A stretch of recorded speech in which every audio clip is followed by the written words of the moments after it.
Hello all welcome back to our channel. ఇవాల్టి వీడియోలో non veg రెసిపీస్లో the best రెసిపీని share చేసుకోబోతున్నాను మీతో. నాన్ వెజిటేరియన్స్ ఎంతగానో లైక్ చేసే మటన్ గీ రోస్ట్ రెసిపీని నేను మీతో షేర్ చేసుకోబోతున్నాను. నార్మల్గా చేసుకునే మటన్ రోస్ట్ కన్నా కూడా ఇందులో మనం వాడే సీక్రెట్ ఇంగ్రీడియంట్ మసాలా ఉంటుంది. సో దానివల్ల దీని టేస్ట్ అయితే మంచి హైలైట్ని ఇస్తుంది. మరి వీడియో ఎక్కడ స్కిప్ చేయకుండా లాస్ట్ దాకా చూసేయండి. మన mutton ghee roast with special మసాలాతో ఎలా ప్రిపేర్ చేసుకోవాలో చూసేద్దాం పదండి. ముందుగా స్టవ్ ఆన్ చేసుకొని కుక్కర్ పెట్టేసుకొని అందులో 1 టేబుల్ స్పూన్ వరకు నెయ్యి వేసుకున్నాను.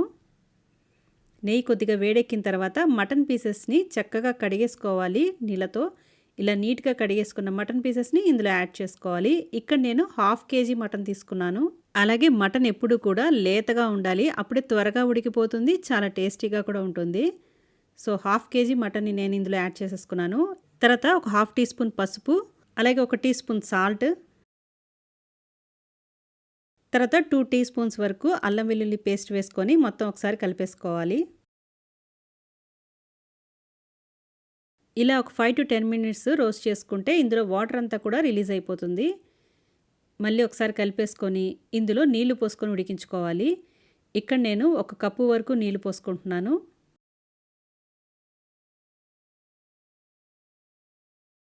మొత్తం ఒకసారి బాగా కలిపేసుకున్న తర్వాత మూత పెట్టి ఒక 4 to 5 విజిల్స్ వచ్చేంత వరకు కూడా ఉడికించుకోవాలి. ఒకవేళ మీరు తీసుకున్న మటన్ కొంచెం ముదురుదైతే ఇంకో 2 విజిల్స్ ఎక్స్ట్రా పెట్టుకొని ఉడికించుకోవాలి. ఈలోపు మనము మసాలా ప్రిపేర్ చేసేసుకుందాము. స్టవ్ ఆన్ చేసుకొని కడాయి పెట్టుకొని అందులో 1 టీ స్పూన్ ధనియాలు, 1/2 టీ స్పూన్ జీలకర్ర, 1/4 టీ స్పూన్ మిరియాలు, 1/2 టీ స్పూన్ సోంపు, 1 అనాస పువ్వు, 2 ఇలాచీలు, అలాగే ఒక 5-6 లవంగాలు వేసుకోవాలి.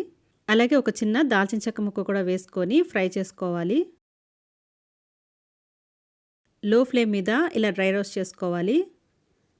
తర్వాత ఇందులో మీ కారానికి తగ్గట్టుగా ఎండుమిరపకాయలు యాడ్ చేసుకోండి. నేను ఇక్కడ ఒక 8 నుంచి 9 వరకు యాడ్ చేసుకున్నాను. మీరు తినే స్పైసీ లెవెల్స్ని బట్టి ఎండుమిర్చి యాడ్ చేసుకోండి. ఇలా మొత్తం కూడా డ్రై రోస్ట్ చేసేసుకున్న తర్వాత దీన్ని ఒక మిక్సీ జార్లో తీసుకొని మెత్తగా గ్రైండ్ చేసుకోవాలి. ఇదే మనకి సీక్రెట్ మసాలా పౌడర్ అన్నమాట. ఇక్కడ చూడండి, ఒక 5 విజిల్స్ తర్వాత స్టీమ్ అంతా పోయిన తర్వాత మూత ఓపెన్ చేసి చూస్తున్నాను. మటన్ పీసెస్ అయితే చక్కగా ఉడికిపోయింది. ఇక్కడ మటన్ పీసెస్ని మాత్రం తీసుకొని సెపరేట్ చేసి పెట్టుకోవాలి. వాటర్ సెపరేట్గా, పీసెస్ సెపరేట్గా చేసి పెట్టుకోవాలి.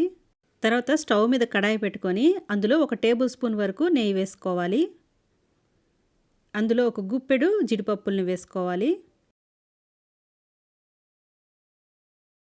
జీడిపప్పులు కొద్దిగా ఫ్రై అయిన తర్వాత సన్నగా కట్ చేసి పెట్టుకున్న ఒక ఉల్లిపాయను వేసుకోవాలి. ఉల్లిపాయలు ఫ్రై అయిన తర్వాత ఇందులో 2 కట్ చేసి పెట్టుకున్న పచ్చిమిరపకాయలు, అలాగే ఒక రెమ్మ కరివేపాకు కూడా వేసుకొని ఫ్రై చేసుకోవాలి. ఇక్కడ చూస్తున్నారు కదా, ఉల్లిపాయలు జీడిపప్పులు చక్కగా ఫ్రై అయిపోయింది. ఈ మాత్రం ఫ్రై అయ్యే వరకు కూడా బాగా ఫ్రై చేసుకోవాలి. తర్వాత ఇందులో 1 టీ స్పూన్ వరకు అల్లం వెల్లుల్లి పేస్ట్ వేసుకోవాలి. అల్లం వెల్లుల్లి పేస్ట్ పచ్చివాసన పోయేంత వరకు కూడా ఫ్రై చేసుకోవాలి. ఇలా ఫ్రై అయిన తర్వాత మనం గ్రైండ్ చేసి పెట్టుకున్న పౌడర్ ఉంది కదండి, మసాలా పౌడరు, దాన్ని వేసేసుకోవాలి ఇందులో. ఇదంతా ఒకసారి కలిపేసుకున్న తర్వాత ఇందాక ఉడికించి పెట్టుకున్న మటన్ పీసెస్ని మాత్రం వేసుకోవాలి. ఇందులో వాటర్ సెపరేట్ చేసి పెట్టుకున్నాం కదండి, దాని తర్వాత పోసుకోవాలి. ఫస్ట్ పీసెస్ మాత్రం వేసుకొని ఇలా ఫ్రై చేసుకోవాలి.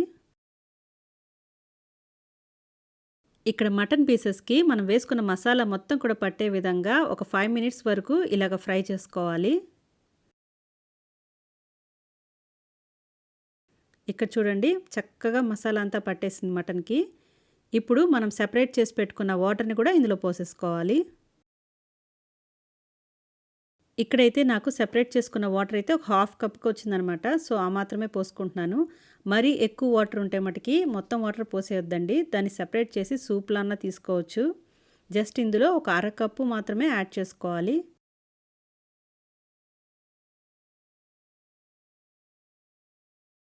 ఇప్పుడు దీని మీద మూత పెట్టి వాటర్ అంతా కూడా దగ్గర అయ్యేంత వరకు కూడా ఫ్రై చేసుకోవాలి. మధ్య మధ్యలో మూత తీసి కలుపుకుంటూ ఇలా దగ్గర పడేంత వరకు కూడా ఫ్రై చేసుకోవాలి. అవసరం అనుకుంటే ఇక్కడ మరొక టీ స్పూన్ వరకు నెయ్యి వేసుకొని ఫ్రై చేసుకోండి.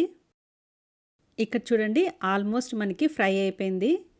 సో ఈ స్టేజ్ వచ్చేంత వరకు కూడా ఫ్రై చేసుకోవాలి.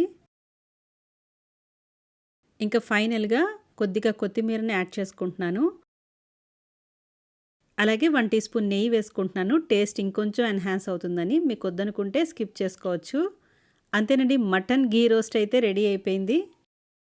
ఇంకా వేడి వేడిగా దీన్ని సర్వ్ చేసుకోవటమే. ఇది మనకి బగారా రైస్‌కి గానీ, బిర్యానీలోకి గానీ, అలాగే ప్లెయిన్ వైట్ రైస్‌లోకి కూడా చాలా బావుంటుంది. ఈ రెసిపీకి హైలైట్‌నిచ్చేదే మనం గ్రైండ్ చేసి వేసిన మసాలానే అనమాట. ఎప్పుడు కూడా ఈ నాన్ వెజ్ వంటలకి అప్పటికప్పుడు మసాలా గ్రైండ్ చేసి వేసుకున్నామంటే టేస్ట్ మరింత లెవెల్‌లో ఉంటుందనమాట. సో, తప్పకుండా ట్రై చేసి చూడండి. నేనైతే ఇక్కడ ప్లెయిన్ వైట్ రైస్‌తో మటన్ ఘీ రోస్ట్ వేసుకొని కలుపుకొని తినేస్తున్నాను. అలాగే బిర్యానీలోకైనా, బగారా రైస్‌లోకన్నా కూడా సైడ్ డిష్‌గా ఇది సూపర్ కాంబినేషన్ అనమాట. మరి వీడియో నచ్చితే వీడియోకి ఒక లైక్ చేయండి. నచ్చకపోతే డిస్‌లైక్ చేయండి. మీ ఒపీనియన్ ఏదన్నా కూడా కామెంట్ సెక్షన్‌లో చెప్పండి. మీరు చేసే లైక్ అయినా, కామెంట్ అయినా మాకు మరిన్ని వీడియోస్ చేయాలనే ఇంట్రెస్ట్‌నైతే ఇస్తుంది.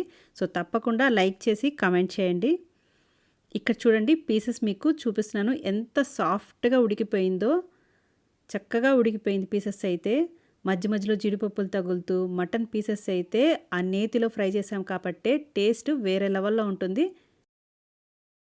మరి ఈ స్టైల్‌లో మీరెప్పుడు ట్రై చేస్తున్నారు? ట్రై చేసి మీకెలా వచ్చిందో నాకు కామెంట్ సెక్షన్‌లో చెప్పండి. మరిన్ని ఇంట్రెస్టింగ్ రెసిపీస్ కోసం మన ఛానల్‌ని సబ్స్క్రైబ్ చేసుకోండి. మరో ఇంట్రెస్టింగ్ రెసిపీతో మళ్ళీ కలుసుకుందాం. Thank you for watching. Have a nice day.